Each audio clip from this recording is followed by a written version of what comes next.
ദാവീദിന്റെ അവസാന വാക്കാണ് ദാവീദിനെ തിരിച്ചു വരുത്തിയത്. എൻ്റെ മക്കൾ മറന്നു പോകരുത്. നമ്മുടെ പിതാക്കന്മാരും ദൈവത്തിൻ്റെ ശുശ്രൂഷകരും നമുക്ക് മുമ്പേ ജീവിതം ജീവിച്ചു തീർത്തവരെ, ജീവിതത്തിൽ പരാജയപ്പെട്ടു പോയവരെ, അവരെല്ലാം വിജയിച്ച വാക്കാണ് എന്താ? കർത്താവ് തിരുമനസ്സാണെങ്കിൽ ദാവീദ് തിരിച്ചു വരും. ഒന്ന് പറഞ്ഞേ, അല്ലെങ്കിൽ കർത്താവിന്റെ ഇഷ്ടം. അതാണ് കുറിപ്പ്. അല്ലെങ്കിൽ കർത്താവിന്റെ ഇഷ്ടം. ഒരു ചത്ത പട്ടിയെ പോലെ ആയ വരുമ്പോഴും കർത്താവിന് തന്നെയാണ് ദാവീദ് ഒന്നാം സ്ഥാനം കൊടുക്കുന്നത്. ദാവീദ് തിരിച്ചു വന്നു. കർത്താവ് അബ്സലോമിൻ്റെ കുടുംബിക്ക് പിടിച്ച് തൂക്കി നിർത്തിയിട്ട് പറഞ്ഞ് വെട്ടാന്ന് പറഞ്ഞ് വെട്ടി. ദാവീദ് തിരിച്ചു വരും. പക്ഷെ ദാവീദ് തിരിച്ചു വരുത്തിയ എന്താണ്? കർത്താവിൻ്റെ വാക്കിലുള്ള വിശ്വാസമാണ്. അല്ലെങ്കിൽ കർത്താവിൻ്റെ ഇഷ്ടം. ഒന്ന് പറഞ്ഞേ, അല്ലെങ്കിൽ കർത്താവിൻ്റെ ഇഷ്ടം. അതായത് എൻ്റെ പ്രതീക്ഷയ്ക്ക് അപ്പുറത്തേക്ക് വിപരീതമായി എന്തെങ്കിലും സംഭവിച്ചാൽ അവിടെ ഞാൻ ഒന്നാം സ്ഥാനം ആർക്ക് കൊടുക്കും? എൻ്റെ കർത്താവിന് കൊടുക്കും. അല്ലെങ്കിൽ കർത്താവിൻ്റെ ഇഷ്ടം എന്ന് പറയും. അതാണ് ദാവീദ് തിരിച്ചു വന്നത്. അല്ലെങ്കിൽ കർത്താവിൻ്റെ ഇഷ്ടം. എൻ്റെ ദൈവപൈതൽ, ഇത് തന്നെയാണ് ജീവിതം. അതെന്താണ്? ഒന്നാം പ്രമാണമാണത്. ദാവീദ് എന്താ അല്ലെങ്കിൽ കർത്താവിൻ്റെ ഇഷ്ടമെന്ന് പറഞ്ഞില്ലേ? അതെന്താണ്? ഒന്നാം പ്രമാണമാണത്. നിന്റെ കർത്താവ് ദൈവം ഞാനാകുന്നു, ഞാനല്ലാതെ മറ്റൊരു ദൈവമില്ല. എൻ്റെ കസേരയെക്കാളും സിംഹാസനത്തെക്കാളും വലുതാണ് ദൈവമേ നീ എനിക്കെന്നല്ലേ ദാവീദ് പറയാതെ പറഞ്ഞത് അല്ലേ? എൻ്റെ സിംഹാസനത്തെക്കാളും രാജ്യത്വത്തെക്കാളും വലുതാണ് ദൈവമേ നീ എനിക്കെന്ന്. എൻ്റെ കർത്താവ് ദൈവം നീയാണ്, സിംഹാസനമല്ല രാജപദവിയുമല്ലെന്നാണ്. ഒന്നാം പ്രമാണമാണല്ലോ തെറ്റ് പറഞ്ഞത്. പ്രമാണങ്ങളെല്ലാം ഇതിനുള്ളതാണ്, ജീവിതം കൊണ്ട് പ്രഖ്യാപിക്കാനുള്ളതാണ്. അതിൻ്റെ പേരാണ് വിശ്വാസം അല്ലേ? ദൈവത്തിന് ഒന്നാം സ്ഥാനമാണെന്ന് പറഞ്ഞ് പ്രഖ്യാപിക്കുന്നതിൻ്റെ പേരാണ് വിശ്വാസ പ്രഖ്യാപനം എന്ന് പറയണത്. അതാണ് ദാവീദ് തിരിച്ചു വന്നതിൻ്റെ തന്ത്രമെന്ന് പറയണത്. ഒന്നാം പ്രമാണം എന്താ? കർത്താവ് തന്നെ പറഞ്ഞില്ലേ, എന്നേക്കാൾ ഉപരി, ഒന്ന് പറഞ്ഞേ, സ്വന്തം ഭർത്താവിനെയോ ഭാര്യയെയോ സ്നേഹിക്കുന്നവൻ എനിക്ക് യോഗ്യനല്ല. വാക്കിന്റെ പോക്ക് വേണ്ട. എന്നേക്കാൾ ഉപരിയായി സ്വന്തം സഹോദരനെയോ സഹോദരിയെയോ സ്നേഹിക്കുന്നവൻ എനിക്ക് യോഗ്യനല്ല. സ്വന്തം കുരിശെടുത്തുകൊണ്ട് എന്റെ പിന്നാലെ വരാത്തവനോ എനിക്ക് യോഗ്യനല്ല. അതിന്റെ അർത്ഥം എന്താ? കർത്താവിന്റെ മത്തായിയുടെ സുവിശേഷമാണ്, 10-ാം അധ്യായം 37-ാം വാക്യവാ. എന്നേക്കാൾ ഉപരി സ്വന്തം ഭർത്താവിനെയോ ഭാര്യയെ സ്നേഹിക്കുന്നവൻ എനിക്ക് യോഗ്യനല്ല. ഈശോയെ നമ്മൾ സ്നേഹിക്കുമ്പോൾ നിൻ്റെ ജീവിത പങ്കാളിയേക്കാൾ വലിയവനായിരിക്കണം കർത്താവ് നിനക്ക്. നിൻ്റെ ഉദ്യോഗത്തെക്കാളും ജോലിയെക്കാളും ആരോഗ്യത്തെക്കാളും വലിയവനായിരിക്കണം കർത്താവ് നിനക്ക്. നീ ഇപ്പം എന്താണ് ചെയ്യണത്? ദൈവപൈതലേ, നീ പറയാതെ പറയണം, കർത്താവേ നിന്നേക്കാൾ വലുതാണ് എൻ്റെ ഭർത്താവിൻ്റെ മദ്യപാനമെന്ന്. എൻ്റെ ഭർത്താവിൻ്റെ മദ്യപാനം മാറിയാൽ ഞാൻ പ്രാർത്ഥനയ്ക്ക് വരുമെന്ന് പറയുമ്പോൾ ആരാണ് ദൈവം? മദ്യപിക്കാത്തൊരു ഭർത്താവാണ് നിന്റെ ദൈവം, അല്ലാതെ കർത്താവല്ല നിന്റെ ദൈവം. കർത്താവാണ് നിന്റെ ദൈവമെങ്കിൽ നിന്റെ ഭർത്താവിനൊക്കെ വലുതായി കർത്താവിനെ നീ സ്നേഹിക്കുമായിരുന്നു. സ്വന്തം കുരിശെടുക്കാത്തവനും എൻ്റെ കൂടെ വരാത്തവനും എനിക്ക് യോഗ്യനല്ല. അപ്പോൾ ആരാണ്? കുരിശാണ് ദൈവം, കുരിശാണ് രക്ഷ. നിന്റെ സഹനങ്ങളെ കർത്താവിന്റെ നാമത്തിലെടുത്താൽ നീ ഒന്നാമത്തെ പ്രമാണം പ്രഖ്യാപിക്കുകയാണ് ചെയ്യണത്. ആരാണ്? നിന്റെ കർത്താവായ ദൈവം ഞാനാകുന്നു, ഞാനല്ലാതെ. നിയമജ്ഞൻ ചോദിച്ചില്ലേ കർത്താവിനോട് നിത്യരക്ഷ പ്രാപിക്കാൻ ഞാൻ എന്ത് ചെയ്യണമെന്ന്? കർത്താവ് എന്താ പറഞ്ഞത്? നിയമത്തിൽ എന്ത് എഴുതിയിരിക്കുന്നു? ലൂക്കാ 10-ാം അധ്യായം 27-ാം വാക്യം. അവനെന്താ പറഞ്ഞത്? എല്ലാത്തിനേക്കാൾ ഉപരിയായി ദൈവത്തെ സ്നേഹിക്കുക, നിന്നെപ്പോലെ തന്നെ നിന്റെ അയൽക്കാരനെ സ്നേഹിക്കുക. അപ്പം എല്ലാത്തിനേക്കാൾ ഉപരി നിനക്കൊരു കുരിശ് വരുമ്പോൾ, രോഗം വരുമ്പോൾ, കടം വരുമ്പോൾ നിനക്കൊരു ഓപ്ഷൻ തരികയാണ്. എന്താണ്? നീ എല്ലാത്തിനേക്കാളുപരി നിന്റെ കർത്താവായ ദൈവത്തെ സ്നേഹിക്കുന്നുണ്ടോ? 10 കൽപ്പന നിബന്ധന എന്താണ്? നിന്റെ കർത്താവായ ദൈവം ഞാനാകുന്നു, അല്ലേ? പഴയ ഉടമ്പടിയുടെ നിബന്ധന എന്താണ്? നിന്റെ കർത്താവായ ദൈവം ഞാനാകുന്നു. പുതിയ ഉടമ്പടി നിബന്ധന എന്താണ്? നിന്റെ കർത്താവായ ദൈവം ഞാനാകുന്നു. എന്താണ്? നിങ്ങൾ എന്നെ കാല് കഴുകിയതിനു ശേഷം കർത്താവ് ചോദിച്ചു, നിങ്ങൾ എന്നെ ഗുരുവെന്നും കർത്താവെന്നും വിളിക്കുന്നു, അത് ശരി തന്നെ, ശരിയല്ലേ? നിന്റെ കർത്താവ് ദൈവം ഞാനാകുന്നു. യോഹന്നാൻ 13:13. പുതിയ ഉടമ്പടി സ്ഥാപിച്ചപ്പോഴും കർത്താവിൻ്റെ 1-ാം പ്രമാണത്തിന് മാറ്റമില്ല. നിങ്ങൾ എന്നെ ഗുരുവെന്നും കർത്താവെന്നും വിളിക്കുന്നു, ദാറ്റ് ഈസ് കറക്റ്റ്, അത് ശരിയാണ്. നിന്റെ കർത്താവ് ഗുരുവുമായി ഞാൻ നിന്റെ പാദം കഴുകിയെങ്കിൽ നീ പരസ്പരം പാദങ്ങൾ കഴുകേണ്ടിയിരിക്കുന്നത്. അതാണ് ഉപവിപ്രവർത്തനം. ഉടമ്പടിയിൽ ഉപവിപ്രവർത്തനങ്ങളില്ലേ? എൻ്റെ ഞാൻ രോഗിയായിരുന്നു, നിങ്ങൾ എന്നെ സന്ദർശിച്ചു, കാരാഗൃഹത്തിലായിരുന്നു, നിങ്ങൾ എന്നെ സന്ദർശിച്ചു, എൻ്റെ പിതാവിനാൽ അനുഗ്രഹീത വരുവിനെന്ന് പറയണത് എന്താണ്? കർത്താവ് ഉടമ്പടി സ്ഥാപിച്ചപ്പോൾ ആ ഉടമ്പടിയുടെ അരൂപിയോട് യോജിക്കാത്ത ഒരു മനുഷ്യൻ അവിടെ ഉണ്ടായിരുന്നു. അവൻ അവിടെ നിന്ന് എഴുന്നേറ്റ് പോകാൻ കർത്താവ് അനുവദിച്ചു. ആരാണത്? ജൂദാസ്. അവന് എന്താണ്? ആ ഉടമ്പടി പങ്കില്ല. ഉടമ്പടി എന്തിനുള്ളതാണ്? കർത്താവിൻ്റെ ഉടമ്പടി നിത്യതയ്ക്ക് വേണ്ടിയുള്ളതാണ്. നിത്യതയ്ക്ക് വേണ്ടി ഉടമ്പടിയിൽ എന്താ ഉള്ളത്?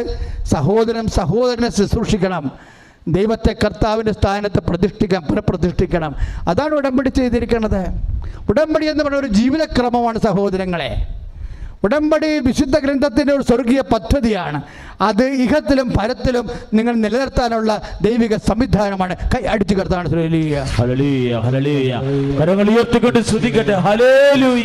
കർത്താവേ, ഉടമ്പടിയെ സമർപ്പിച്ച് പ്രാർത്ഥിക്കുന്ന കർത്താവേ, ഉടമ്പടി എടുത്ത് പ്രാർത്ഥിക്കുന്ന ഓരോ മകനെയും സമർപ്പിച്ച് പ്രാർത്ഥിക്കുന്നു. നിബന്ധനകൾ കർത്താവെ കൃത്യമായി പാലിച്ച് ഉടമ്പടി പ്രമേയങ്ങൾ പ്രാപിച്ച് അനുഗ്രഹവും വിശുദ്ധിയും പ്രാപിക്കാൻ, ദൈവകൃപ പ്രാപിക്കാൻ എല്ലാ നിയോഗങ്ങളും ഈ ആരാധനയിൽ സമർപ്പിച്ച് മനമുയർത്തി സ്വരമുയർത്തി കരഞ്ഞ് പ്രാർത്ഥിക്കട്ടെ. Hallelujah, hallelujah, hallelujah, hallelujah.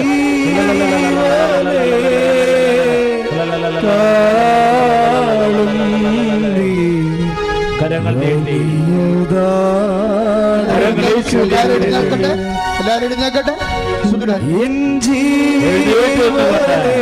കരങ്ങൾ ഉയർത്തി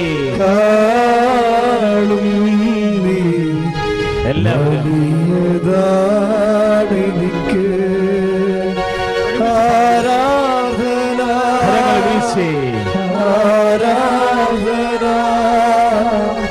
ആരാധന ആരാധന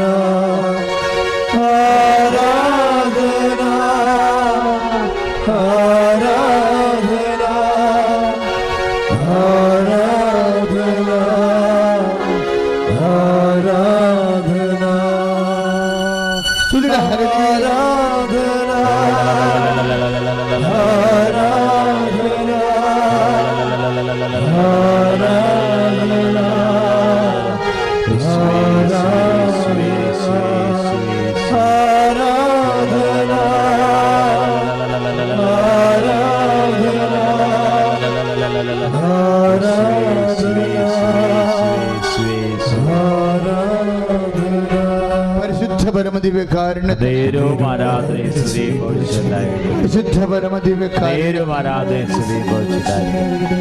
അച്ഛനോട് ചേർന്ന് പ്രാർത്ഥിക്കുക. കർത്താവായ ദൈവമേ, അന്ധന് കാഴ്ച നൽകിയവനെ, ചെകിടന് കേൾവി നൽകിയവനെ, ഊമന് സംഭാഷണ ശക്തി നൽകിയവനെ, മഹോദ രോഗിയെ സുഖപ്പെടുത്തിയവനെ, തളവായ രോഗിയെ സുഖപ്പെടുത്തിയവനെ, മരിച്ചവനെ ഉയർപ്പിച്ചവനെ, കർത്താവേ, എല്ലാ രോഗികളെയും ഇവിടെ ഉള്ളവരെയും ഞങ്ങൾ ആടെ സൗഖ്യത്തിനായി അങ്ങയുടെ തിരുസന്നിധിയിൽ പ്രാർത്ഥിക്കുന്നുവോ. ഞങ്ങളുടെ അടുപ്പമുള്ള, ഞങ്ങളുടെ പരിചയത്തിലുള്ള, വീട്ടിലുള്ള എല്ലാ രോഗികളെയും അങ്ങ് സ്പർശിക്കണമേ.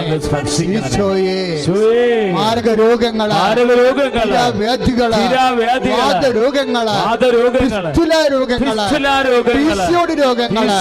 മുത്രാശ രോഗങ്ങളാ, കല്ലുകളാ, രോഗങ്ങളാ, രോഗങ്ങളാ, തൈറോയ്ഡ് രോഗങ്ങളാ, നാമത്തിലെ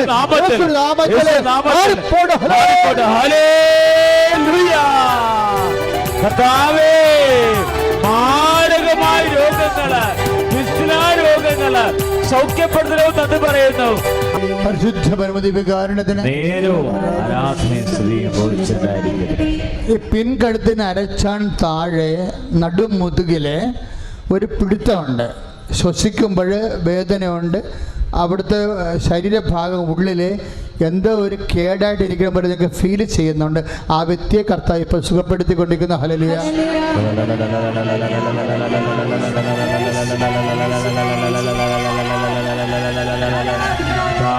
സൗഖ്യത്തെ നന്ദി പറയുന്ന ഹല്ലേലൂയ. കർത്താവായ ദൈവമേ, ഉദര രോഗികളെ സമർപ്പിച്ച് പ്രാർത്ഥിക്കുന്നു. കുടൽ രോഗികളെ, കുടൽ രോഗികളെ, അൾസർ രോഗികളെ, അൾസസ് രോഗികളെ സമർപ്പിച്ച് പ്രാർത്ഥിക്കുന്നു. ഗർഭാശയ രോഗികളെ, ആന്തരിക അവയവങ്ങളിലെ മുഴകളുള്ളവരെ യേശുനാമത്തിലെ സൗഖ്യം പ്രാപിക്കട്ടെ. ഹല്ലേലൂയ. കർത്താവേ, ആന്തരിക രോഗമുള്ളവരെ അങ്ങ് സൗഖ്യപ്പെടുത്തുന്നതിനെ ഓർത്ത് നന്ദി പറയുന്നു. അൾസർ രോഗികളെ അങ്ങ് സ്പർശിക്കുന്നതിനെ ഓർത്ത് നന്ദി പറയുന്നു.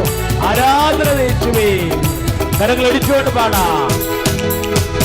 ആരാധിക്കുമ്പോൾ വിടുതൽ, ആമേൻ. ആരാധിക്കുമ്പോൾ സൗഖ്യം, ആമേൻ. ആരാധിക്കുമ്പോൾ വിടുതൽ, ഹല്ലേലൂയ. ആരാധിക്കുമ്പോൾ സൗഖ്യം. ദൈവം ആത്മാവിൽ സമാധാന സന്തോഷം ദാനമായവൻ നൽകിയിരുന്നു. എല്ലാവരും ദൈവം ആത്മാവിൽ സമാധാന സന്തോഷം ദാനമായവൻ നൽകിയിരുന്നു. പരിശുദ്ധ പരമദിവ്യകാരുണ്യത്തിന് ആരാധനയും സ്തുതിയും ബോധിച്ചുണ്ടായിരിക്കട്ടെ. നെറ്റിയിൽ പൊട്ടിച്ചൊറിഞ്ഞു വരാം. ചില സമയത്ത് പഴുത്ത് നിൽക്കും. ചില സമയത്ത് വെള്ളം ഇങ്ങനെ ഒരു എണ്ണ പോലെ ഒരു കൊടുത്ത ദ്രാവകമായി മാറും. ആ വ്യക്തി തലയുടെ അകത്തുള്ള ആ വ്യക്തിയുടെ രോഗത്തെ കർത്താവ് ഇപ്പൊ സുഖപ്പെടുത്തിക്കൊണ്ടിരിക്കുന്ന. ഹല്ലേലൂയ.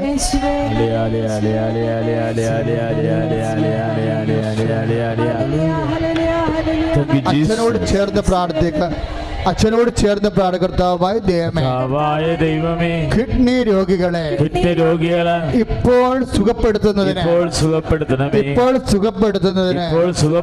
നന്ദി പറയുന്ന കർത്താവേ, കളർ മാറിക്കൊണ്ടിരിക്കുന്ന മഞ്ഞ നിറമായി വെള്ള നിറമായി കളർ മാറിക്കൊണ്ടിരിക്കുന്ന രണ്ട് കിഡ്നികളെ സുഖപ്പെടുത്തുന്നതിന് നന്ദി പറയുന്ന കർത്താവേ, എല്ലാ അസ്ഥികളെയും അസ്ഥിക്കുഴകളെയും സ്പർശിക്കണമേ. നാഡി ഞരമ്പുകളെ സ്പർശിക്കണമേ. ഹൃദയ രോഗങ്ങള്, കണ്ണിന്റെ രോഗങ്ങള്, ചെവിയുടെ കേൾവിക്കുറവുകള്, പിൻകഴുത്തിലെ സ്പോണ്ടിലോസിസ് രോഗങ്ങള് യേശുനാമത്തിൽ സൗഖ്യമാകട്ടെ.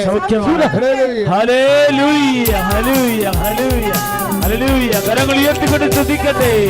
കർത്താവ് നിങ്ങളെ സ്പർശിക്കുകയാണ്. അതിനെ സുഖപ്പെടുത്തുന്ന കർത്താവ് ഇപ്പോൾ സ്പോണ്ടിലോസിസ് രോഗികളെല്ലാം ഈശോ സ്പർശിക്കുന്നു. വിശ്വാസത്തോടെ കരഞ്ഞപേക്ഷിക്കട്ടെ. വിശുദ്ധമായ നാമം വാഴ്ത്തപ്പെടുമാറാകട്ടെ. എൻ്റെ പേര് ജീന. ഞാൻ വരുന്നത് പത്തനംതിട്ട ജില്ലയിൽ നിന്നാണ്. ഞാനിവിടെ ആദ്യമായിട്ട് ഉടമ്പടി എടുക്കുന്നത് 2024 ഏപ്രിൽ മാസം 27-ാം തീയതിയാണ്. മമ്മി ഉടമ്പടിയിലായിരുന്നു. മമ്മിയുടെ ഉടമ്പടിയിൽ ഞാൻ പ്രാർത്ഥിക്കുകയൊക്കെ ചെയ്യുന്നുണ്ടായിരുന്നു. പക്ഷെ ഞാൻ സ്വന്തമായിട്ട് ഉടമ്പടി എടുത്തത് ആ ഡേറ്റിലാണ്. എൻ്റെ ഉടമ്പടി നിയോഗങ്ങളിൽ ദൈവം സാധിച്ചെന്ന കാര്യങ്ങളും ദൈവം തന്ന വലിയ അനുഗ്രഹങ്ങളും പറയാനാണ് ഞാൻ നിങ്ങളുടെ മുമ്പിൽ നിൽക്കുന്നത്. ആദ്യം തന്നെ മാതാവിനും ഈശോയ്ക്കും 1000 നന്ദി പറഞ്ഞുകൊള്ളുന്നു. ആദ്യമായിട്ട് ഞാൻ OET എക്സാം എഴുതിയ ഒരു വ്യക്തിയായിരുന്നു. ഫസ്റ്റ് അറ്റംപ്റ്റിൽ തന്നെ ഞാൻ അത് ഫെയിലായി. ഒരുപാട് പല പല പ്രശ്നങ്ങൾ, ഇഷ്യൂസൊക്കെ അതിൻ്റെ കൂട്ടത്തിലുണ്ടായിരുന്നു. എക്സാം മാത്രമല്ല, ആ ഒരു പ്രഷറിൽ തന്നെ ഒരുപാട് ഡൗൺ ആയിരുന്ന സമയത്താണ് ഞാനിവിടെ വന്ന് ഉടമ്പടി എടുക്കുന്നത്. ഉടമ്പടി എടുത്തതിന് ശേഷം ഇവിടെ പള്ളിയിൽ വന്നിരുന്ന് മാതാവിൻ്റെ അടുത്ത് ഒരു ഡേറ്റ് ചോദിച്ചിട്ടാണ് ഞാൻ അടുത്ത എക്സാം ഡേറ്റ് എടുക്കുന്നത് തന്നെ. അപ്പം മാതാവ് എനിക്കൊരു ഡേറ്റ് ഇങ്ങനെ കാണിച്ചു തരുന്നുണ്ടായിരുന്നു. ആ ഡേറ്റിലാണ് ഞാൻ സെക്കൻഡ് അറ്റംപ്റ്റിൻ്റെ OET എക്സാം ബുക്ക് ചെയ്യുന്നത്. ഞാൻ ഗുജറാത്തിൽ വർക്ക് ചെയ്തുകൊണ്ടിരിക്കുന്ന സമയത്താണ് ഇവിടെ വരുന്നതും ഉടമ്പടി എടുക്കുന്നതും ഒക്കെ തന്നെ.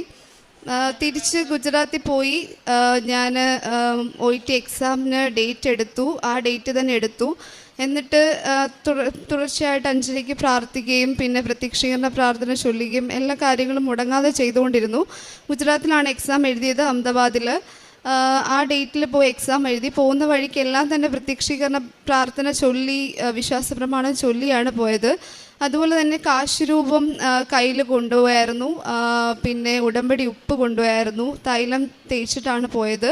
അവിടെ ചെന്ന് എക്സാം ഹോളിൽ ചെന്നിട്ട് എല്ലാവരും പറയുന്നത് കേട്ടിട്ടുണ്ട്, എക്സാം ഹോളിൽ കയറുമ്പം ആരും ചവിട്ടാത്ത ഒരു സ്ഥലത്ത് ഉപ്പിട്ട് മാതാവിൻ്റെ അടുത്ത് പ്രാർത്ഥിക്കണമെന്ന്. അതുപോലെ തന്നെ ഞാൻ എക്സാം സെൻറ്ററിൽ ചെന്നപ്പോൾ അവിടെ ഉപ്പിട്ട് പ്രാർത്ഥിച്ചു. അതുപോലെ കാശ് രൂപം എൻ്റെ കയ്യിലുണ്ടായിരുന്നു. ആ ഒരു കോൺഫിഡൻസ് ആയിരുന്നു മെയിനായിട്ടുണ്ടായിരുന്നത്. എല്ലാം തന്നെ ഞാൻ ഫസ്റ്റ് അറ്റംപ്റ്റ് എഴുതിയപ്പോൾ തന്നെ മെറിറ്റ്, എൻ്റെ സ്വന്തം മെറിറ്റ് കൊണ്ടാണ് ഞാൻ ഫസ്റ്റ് അറ്റംപ്റ്റ് എഴുതിയത്. ഗ്രേസ് ഉണ്ടായിരുന്നു, പ്രാർത്ഥനയൊക്കെ ഉണ്ടായിരുന്നു. പക്ഷേ സെക്കൻഡ് അറ്റംപ്റ്റ് ആയപ്പോഴത്തേക്ക് ഞാൻ മെറിറ്റ് മൊത്തമായിട്ട് മാറ്റിയിട്ട് ഓൺലി ബൈ ഗ്രേസ് എന്നുള്ളൊരു കോൺസെപ്റ്റിലാണ് പോയിരുന്നത്. അതുകൊണ്ട് തന്നെ എക്സാം എഴുതി, എനിക്ക് റിസൾട്ട് വന്നു. റിസൾട്ട് വന്നപ്പം ദൈവത്തിൻ്റെ അനുഗ്രഹത്താൽ എനിക്ക് എല്ലാ മൊഡ്യൂൾസും പാസ്സാകാൻ പറ്റി. അത് UK, അയർലൻഡ് 2 സ്കോറും എനിക്കുണ്ടായിരുന്നു. അപ്പോൾ ആദ്യം ഞാൻ UK പോകാനൊക്കെ ശ്രമിച്ചു. പക്ഷേ എൻ്റെ കസിൻസൊക്കെ അയർലൻഡിലുള്ളതുകൊണ്ട് വീട്ടുകാരെല്ലാം പറഞ്ഞ് അയർലൻഡിലൂടെ നോക്കാം. അപ്പം ഞാൻ അയർലൻഡിലെ പ്രോസസ്സ് സ്റ്റാർട്ട് ചെയ്തു. NMBA രജിസ്ട്രേഷനൊക്കെ കിട്ടി. പക്ഷേ അവിടുത്തെ എല്ലാ വേക്കൻസീസും ഫ്രീസായി. ഒരു പുതിയ വർഷം തുടങ്ങുമായിരുന്നു. 3-4 മാസമായിട്ട് ഇങ്ങനെ റിക്രൂട്ട്മെൻറ്റ്സ് നോക്കിക്കൊണ്ടിരുന്നു, വേക്കൻസീസ് നോക്കിക്കൊണ്ടിരുന്നു.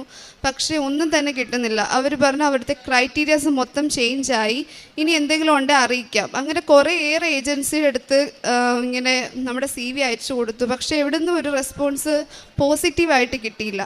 അങ്ങനെ ഇരിക്കുകയാണ് ഞാൻ ഓർത്ത് എനിക്ക് UK സ്കോർ ഉണ്ടല്ലോ, അപ്പം ഞാൻ UK സ്കോർ വെച്ചിട്ട് UK തന്നെ നോക്കാമെന്ന് വിചാരിച്ചു. ദൈവത്തിൻ്റെ ആലോചന തേടി. അപ്പോൾ UK നോക്കി അതുപോലെ തന്നെ സെയിം പ്രശ്നമായിരുന്നു അവിടെ. റിക്രൂട്ട്മെൻറ്റ്സ് ഒന്നും തന്നെ നടക്കുന്നില്ല, വേക്കൻസീസ് ഒരു ഹോസ്പിറ്റലിലും ഇല്ല.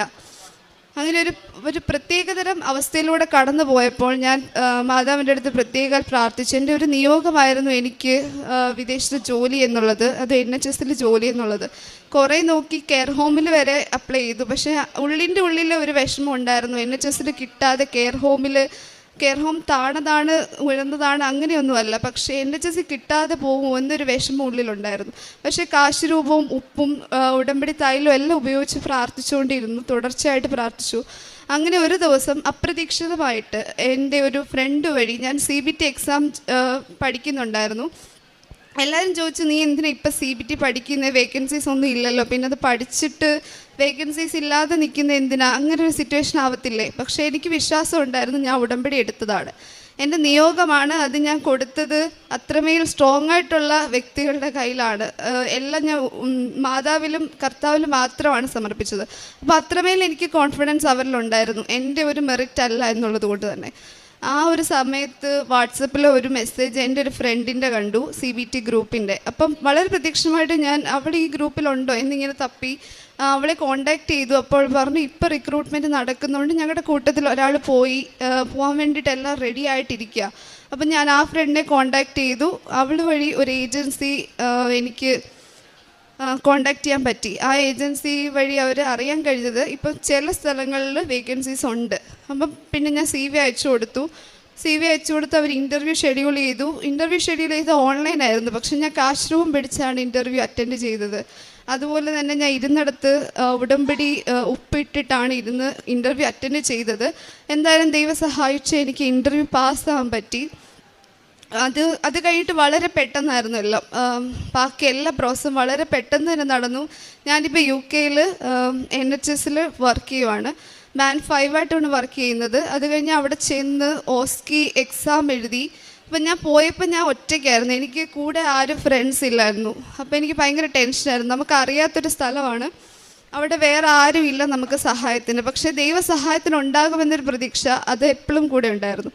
അപ്പം പോയപ്പം അവിടെ ചെന്ന് എനിക്കൊരു ഫ്രണ്ടിനെ കിട്ടി. ഞങ്ങളുടെ സെയിം ഏജൻസി വഴിയാണ് പോയത്. ചേച്ചി ഇതുപോലെ ഇവിടെ കൃപാസനത്തിൽ വന്ന് ഉടമ്പടി എടുത്തിട്ട് പോയ ആൾ. അപ്പോൾ കേട്ടപ്പോൾ ഒരു സമാധാനം, അങ്ങനെ ഒരാളെങ്കിലും കിട്ടിയല്ലോ. ദൈവത്തിൻ്റെ ഒരു വലിയ ഒരു കരുണ, ആ ഒരു അറ്റ്മോസ്ഫിയർ തന്നെ എനിക്ക് അവിടെ ഫീൽ ചെയ്യാൻ കഴിഞ്ഞു. അവിടെ ചെന്ന് ഞങ്ങൾക്ക് OSCE എന്ന് പറഞ്ഞ എക്സാം ഉണ്ടായിരുന്നു. വളരെ ഹാർഡാണ്. OSCE എഴുതിയവർക്ക് അറിയാം, കേട്ടിട്ടുള്ളവർക്കൊക്കെ അറിയാം. ആ എക്സാം പാസ്സാകാൻ വളരെ ചലഞ്ചിങ് ആയിട്ടൊരു സിറ്റുവേഷനാണ്. ഇപ്പം ഞങ്ങൾ ഒരുപാട് പ്രാക്ടീസ് ചെയ്തു, കഷ്ടപ്പാട് ഒക്കെ ഉണ്ടായിരുന്നതിൻ്റെ പുറകിലെങ്കിൽ പോലും പക്ഷേ ഇതൊന്നും അല്ലല്ലോ നമ്മൾ കഷ്ടപ്പെടുന്നു, പക്ഷെ ദൈവത്തിൻ്റെ കയ്യിലാണ് ബാക്കിയെല്ലാം. അപ്പം ഞാൻ അവിടെ ചെന്ന് ലൈറ്റ് ക്യാൻഡിൽ പ്രെയർ റിക്വസ്റ്റ് ഇട്ട് പ്രാർത്ഥിച്ചു. എൻ്റെ കൂടെ മറ്റുള്ളവർക്ക് വേണ്ടി പ്രാർത്ഥിച്ചു. ഞങ്ങൾ 6 പേരുണ്ടായിരുന്നു. ആരും തോൽക്കാതെ ജയിക്കണേ എന്ന് പ്രാർത്ഥിച്ചു. അങ്ങനെ എക്സാം എഴുതിയപ്പോൾ വലിയൊരു സംഭവം ഉണ്ടായത്, എക്സാമിൻ്റെ ദിവസം എല്ലാവരും നല്ലതായിട്ട് എഴുതി, അതിന് ടൈമുണ്ട്. ആ സമയത്തിനുള്ളിൽ തന്നെ നമ്മളത് ചെയ്ത് തീർക്കണം. ഏതാണോ നമ്മുടെ സ്റ്റേഷൻ അതെല്ലാം. എനിക്ക് അസസ്മെൻ്റ് എന്ന് പറയുന്നൊരു സ്റ്റേഷനിലെത്തിയപ്പോൾ ഞാനതെല്ലാം ചെയ്ത് തീർത്തു. പക്ഷേ എനിക്ക് അതിലെ ഒരു റെക്കോർഡിങ്ങിൽ ഒരു മിസ്റ്റേക്ക് വന്നു. ആ മിസ്റ്റേക്ക് എനിക്ക് ആദ്യം മനസ്സിലായില്ല. സമയം തീർന്നു. എന്നിട്ട് ഞങ്ങളുടെ ഇവാലുവേറ്റർ വന്ന് ചോദിച്ചു, നീ കറക്റ്റായിട്ടെല്ലാം ചെയ്തോ എന്ന് ചോദിച്ചു. ഞാനത് ഒന്നുകൂടെ നോക്കി. ആ ഒരു ടെൻഷനിൽ, ആദ്യത്തെ സ്റ്റേഷനാണ്, ആ ഒരു ടെൻഷനിൽ പെട്ടെന്ന് നോക്കി, എനിക്കൊന്നും കണ്ണിപ്പെട്ടില്ല. ഞാൻ പറഞ്ഞു എല്ലാം കഴിഞ്ഞു, ഒന്നുകൂടെ നോക്കെന്ന് പറഞ്ഞു. ഞാൻ ഒന്നുകൂടെ നോക്കി. അപ്പോഴാണ് എനിക്ക് പെട്ടെന്ന് ആ ഒരു മിസ്റ്റേക്ക് കണ്ണിൽ പെട്ടത്. ശരിക്കും പറഞ്ഞാൽ സമയത്തിനുള്ളിൽ നമ്മളത് റെക്ടിഫൈ ചെയ്ത്, അല്ലെങ്കിൽ നമ്മൾ മിസ്റ്റേക്ക് ചെയ്തു എന്ന് പറഞ്ഞാൽ നമുക്ക് അവർ കൺസെഷൻ തരും. ഇത് ഓൾറെഡി സമയം തീർന്നു. ഞാൻ പറഞ്ഞു എനിക്ക് മിസ്റ്റേക്ക് പറ്റി, ഞാൻ റെക്കോർഡ് ചെയ്തത് വേറൊരു കോളത്തിലായിപ്പോയി, അതെന്താകുമെന്ന് എനിക്കറിയില്ല. അവരെന്നോട് ഒരു റെസ്പോൺസും പറഞ്ഞില്ല. ഇത് ഞാൻ പറഞ്ഞു പുറത്തിറങ്ങി കാശ് എടുത്ത് പ്രാർത്ഥിച്ചുകൊണ്ടേയിരുന്നു. അവിടെ ഉപ്പിട്ട് പ്രാർത്ഥിച്ചു ഇരുന്ന ആ ഷെയറിൻ്റെ സൈഡിൽ. എനിക്കറിയില്ല എന്താകുമെന്ന്, എല്ലാം ദൈവത്തിനെ കൊടുത്തു. തിരിച്ചു വന്ന് ഫ്രണ്ട്സിൻ്റെ അടുത്തെല്ലാം ഇത് പറഞ്ഞ് എനിക്കിങ്ങനെ പറ്റി. എല്ലാവരും സമയത്തിനുള്ളിൽ തന്നെ തീർത്തു. എല്ലാവരും ഇച്ചിരി ഹാർഡാണെങ്കിലും ഓക്കെ ആയിരുന്നു. പക്ഷേ എനിക്കിങ്ങനൊരു മിസ്റ്റേക്ക് പറ്റിയത് എനിക്ക് ഭയങ്കര വിഷമമായിരുന്നു. ഞാൻ ലാസ്റ്റ് വരെ പ്രതീക്ഷ കൈവിട്ടില്ല, പ്രാർത്ഥിച്ചുകൊണ്ടിരുന്നു. അങ്ങനെ എക്സാം റിസൾട്ട് വന്നപ്പോൾ ഞാൻ ഡ്യൂട്ടിയിലാണ്. അന്ന് ബാൻഡ് 4 ആയിട്ട് വർക്ക് ചെയ്തുകൊണ്ടിരിക്കുമായിരുന്നു ഹോസ്പിറ്റലിലവിടെ. റിസൾട്ട് വന്നു. എനിക്ക് ഫോൺ തുറക്കാൻ പേടിയാണ്, കാരണം എനിക്ക് അന്ന് ട്രെയിനിങ് സെക്ഷൻ ആയതുകൊണ്ട് ഫോൺ യൂസ് ചെയ്യാൻ പറ്റുമായിരുന്നു. അപ്പം ഞാൻ എൻ്റെ ഇവിടുന്ന് പോയ ചേച്ചിയെ വിളിച്ചു. ചേച്ചി നോക്ക്, എനിക്ക് ഒരു ശക്തിയില്ല, എനിക്ക് റിസൾട്ട് നോക്കാൻ ഒരു കോൺഫിഡൻസ് വരുന്നില്ല എന്ന് പറഞ്ഞു. അപ്പോൾ ചേച്ചി പറഞ്ഞു, ഞാൻ ഇവിടെ പ്രാർത്ഥിച്ചുകൊണ്ടിരിക്കുകയാണ്, മെഴുകുതിരി എല്ലാം കത്തിച്ച് പ്രാർത്ഥിക്കുവാണ്, നീ ധൈര്യമായിട്ട് തുറക്കുമെന്ന് പറഞ്ഞു. ഞാൻ തുറന്ന് നോക്കി. വലിയ അത്ഭുതം എന്ന് പറയട്ടെ, എനിക്ക് എല്ലാ മൊഡ്യൂൾസും കിട്ടി. അത് മാതാവിൻ്റെ വലിയൊരു കരുണയാണ്. മാതാവ് ഈശോ എനിക്ക് വേണ്ടി അവിടെ പ്രവർത്തിച്ചുകൊണ്ട് മാത്രമാണ്, അല്ലെങ്കിൽ ആ ഒരു മൊഡ്യൂൾ വീണ്ടും ഞാൻ എഴുതേണ്ടതായിട്ട് വന്നേനെ. അത് ഫുൾ എക്സാമിൻ്റെ കോസ്റ്റ് നമ്മൾ തന്നെ വീണ്ടും മുടക്കേണ്ടി വന്നേനെ. അതൊക്കെ ഓർത്ത് മാതാവിന് ഒരുപാട് നന്ദിയുണ്ട് ആ ഒരു കാര്യത്തിൽ. അതുപോലെ ഞങ്ങൾ എഴുതിയ ആർക്കും തന്നെ ഒരു മൊഡ്യൂളും നഷ്ടപ്പെടാതെ 6 പേർക്കും എല്ലാ മൊഡ്യൂൾസും ഓസ്കി കിട്ടി. ഇപ്പം ഞങ്ങളെല്ലാം ബാൻഡ് 5 ആയിട്ട് അവിടെ വർക്ക് ചെയ്തുകൊണ്ടിരിക്കുകയാണ്. അത് കഴിഞ്ഞിട്ട് എനിക്ക് ഉണ്ടായ ഒരു അനുഭവം എന്ന് പറയുന്നത്, ഉടമ്പടി എടുക്കുന്നതിന് മുമ്പ് എൻ്റെ കയ്യിൽ ഒരു ചെറിയ കാശിരൂപ ചെറിയ ലോക്കറ്റ് ഉണ്ടായിരുന്നു, മമ്മി എനിക്ക് തന്നായിരുന്നു. അത് ഞാൻ എപ്പോഴും ഹോസ്പിറ്റലിൽ, അതായത് ഗുജറാത്തിൽ വർക്ക് ചെയ്യുമ്പോൾ കൊണ്ടുപോകായിരുന്നു. അവിടെ ചെല്ലുമ്പം എൻ്റെ കയ്യിൽ എപ്പോഴും കാണും. പക്ഷെ ഒരു ദിവസം തിരിച്ച് വീട്ടിലെത്തിയപ്പം ലോക്കറ്റ് മിസ്സായി. ഞാൻ അവിടെ എല്ലാം തപ്പി, നടന്നു വരുന്ന വഴിക്ക് എല്ലാം പോയി നോക്കി. പക്ഷെ ഹോസ്പിറ്റലിലായി മിസ്സായെന്ന് ഉറപ്പായി. ഹോസ്പിറ്റലിൽ എപ്പോഴും ക്ലീനിങ് കാര്യങ്ങളൊക്കെ ചെയ്യുന്നതായതുകൊണ്ട് എവിടെയെങ്കിലും പോയാലും അത് ഓൾറെഡി നഷ്ടപ്പെട്ടിട്ടുണ്ടാവും എന്ന് തന്നെ വിചാരിച്ചു. പക്ഷെ പ്രാർത്ഥിച്ചു, ദൈവമേ തിരിച്ച് കിട്ടണേ എന്ന് പ്രാർത്ഥിച്ചു. പിറ്റേ ദിവസം ചെന്നു. കഴിഞ്ഞ ദിവസം ഉണ്ടായിരുന്ന പേഷ്യൻ്റ് സൈഡിലൊക്കെ നോക്കി, പക്ഷെ കണ്ടില്ല. ഞാൻ പിന്നെ അവിചാരിതമായിട്ട് വേറെ പേഷ്യൻ്റെ സൈഡിൽ, അതെൻ്റെ പേഷ്യൻ്റ് ആയിരുന്നില്ല, അപ്പുറത്തൊരു പേഷ്യൻ്റെ സൈഡിൽ പോയി അവരെ എന്തോ ഹെൽപ്പ് ചെയ്യാൻ പോയ സമയത്ത് ആ ഡ്രോയറിൽ വളരെ സേഫായിട്ട് ആ കാശിരൂപം, അതെനിക്ക് ഇപ്പോഴും വിശ്വസിക്കാൻ പറ്റുന്നില്ല. അത്രയ്ക്ക് സേഫായിട്ട് ഒരു ഇഞ്ചക്ഷൻ ട്രേക്കകത്തിൽ ഗോസൊക്കെ ഇട്ട് ആ കാശിരൂപം ഇങ്ങനെ ഇരിക്കുന്ന കണ്ടപ്പോൾ എനിക്കതങ്ങോട്ട് ഉൾക്കൊള്ളാൻ കഴിഞ്ഞില്ല. പക്ഷേ എനിക്ക് ഇപ്പോഴും വിശ്വസിക്കാൻ പറ്റുന്നില്ല. ആ കാശിരൂപം ഇപ്പോഴും എൻ്റെ കയ്യിലുണ്ട്. അത് കഴിഞ്ഞിട്ടാണ് ഞാനിവിടെ ഒന്ന് ഉടമ്പടി എടുക്കുന്നത്. പിന്നീട് ഞങ്ങളുടെ വീടിൻ്റെ കുറച്ച് തടസ്സങ്ങളൊക്കെ ഉണ്ടായിരുന്നു, വീട് പണി, അത് മമ്മി പറയും. പിന്നെ എൻ്റെ പല ഫ്രണ്ട്സും എനിക്ക് മെസ്സേജൊക്കെ അയച്ച് പ്രാർത്ഥിക്കണമെന്ന് പറയുമായിരുന്നു. പ്രത്യേകിച്ച് ഞങ്ങളുടെ ഗുജറാത്ത് വർക്ക് ചെയ്ത സമയത്ത് ഒരു ഫ്രണ്ട് ഉണ്ടായിരുന്നു. അവിടെ ബ്രദറിന് UK വെച്ചൊരു ആക്സിഡൻ്റായി, വെൻറ്റിലേറ്ററിലായിരുന്നു, ബ്രെയിൻ ഇഞ്ചുറി ഒക്കെ ഉണ്ടായിരുന്നു. അത് എല്ലാവരും പറഞ്ഞു, ഡോക്ടേഴ്സ് പറഞ്ഞു വെൻറ്റിലേറ്ററിൽ നിന്ന് മാറ്റിയാൽ മരിച്ചു പോകും, നിങ്ങൾ എന്താ തീരുമാനിക്കുന്നത്? അപ്പോൾ പുള്ളിക്കാരത്തിനെ വിളിച്ചു. എന്നിട്ട് ഇങ്ങനെ പറഞ്ഞു. അപ്പം ഞാൻ പ്രാർത്ഥിച്ചു, സൗഖ്യം ലഭിച്ചു, ദൈവത്തിന് ഒരുപാട് നന്ദി പറയുന്നു. പിന്നെ കാരുണ്യപ്രവർത്തികൾ പറഞ്ഞാൽ ഇവിടെ ഞാൻ നാട്ടിലുണ്ടായിരുന്ന സമയത്ത് ഞാനിവിടെ പത്രം, മാതാവിൻ്റെ പത്രം എല്ലാം വാങ്ങിച്ചു കൊടുക്കുമായിരുന്നു. പിന്നെ ഗവൺമെൻറ് ഹോസ്പിറ്റലുകളിലൊക്കെ പോയി രോഗികളെ സന്ദർശിക്കുമായിരുന്നു.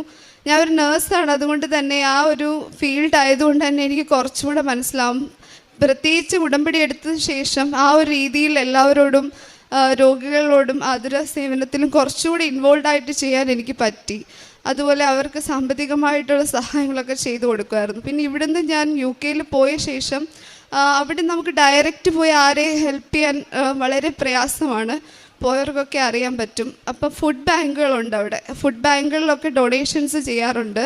പിന്നെ അതുപോലെ അവിടെ ചെന്ന് കഴിഞ്ഞിട്ടും നാട്ടിൽ പലരും മെഡിക്കൽ എയ്ഡ്സ് ഒക്കെ പറയുമ്പം ഇങ്ങനെ ആരോഗ്യ പ്രശ്നങ്ങളൊക്കെ ആയിട്ട് പൈസയൊക്കെ അയച്ചു കൊടുക്കാറുണ്ട്. അങ്ങനെ സാമ്പത്തികമായിട്ട് എന്നെക്കൊണ്ടാവുന്ന ചെറിയ സഹായങ്ങൾ ഞാൻ ചെയ്യാറുണ്ട്.